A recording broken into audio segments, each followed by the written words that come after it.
My fellow Americans, today is July 4th, 2026, and it marks 250 years since we declared our independence from the Kingdom of Great Britain with the words, quote, "We hold these truths to be self-evident, that all men are created equal," close quote. In the past 250 years, this nation has been tested again and again, often earlier and more severely than many other nations in history. After only 84 years, we survived a civil war. Young for a nation, yet strong enough to endure. We went on to survive 2 world wars, a police action in Korea, along and painful conflict in Vietnam. Since the 1980s, we have faced conflicts in the Middle East, asking much of our service members and their families. At home, we faced conflict of a different kind. The anti-war movement of the 1960s, the difficult but necessary work of desegregating the South and our military, and moments that shook the nation to its core.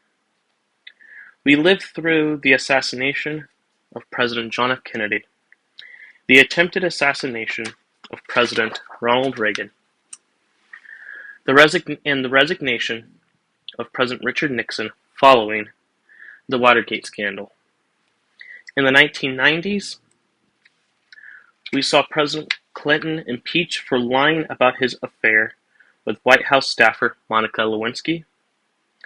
In 2001, our nation was rocked by a massive terrorist attack, followed by 20 years of war abroad.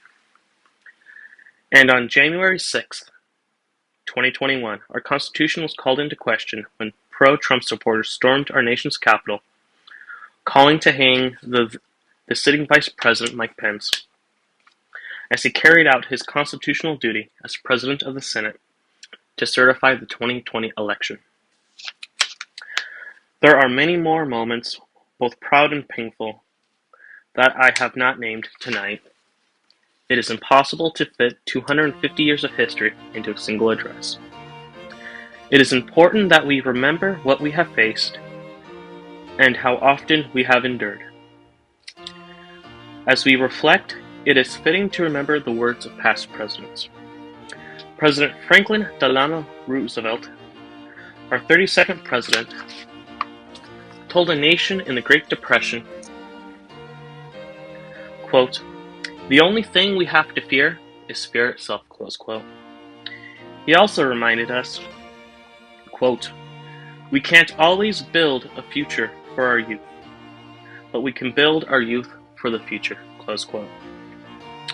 President John F. Kennedy, our 35th president, challenged every generation when he said, quote, "Ask not what your country can do for you, ask what you can do for your country," close quote.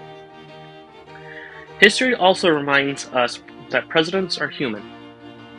President Richard Nixon, our 37th president, once declared, quote, I'm not a crook," close quote.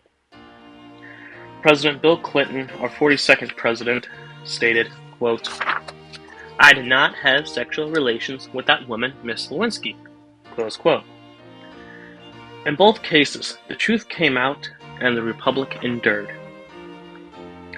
Now, as we look forward to the next 50 years, let us commit ourselves to strengthening this nation so that future generations may gather in 2076 to celebrate our tricentennial, 300 years of American independence. May we remain a people worthy of the freedoms we inherited. May we continue the unfinished work of our founders. May Almighty God bless you. May God bless the United States of America, and Godspeed to all. Thank you and good night.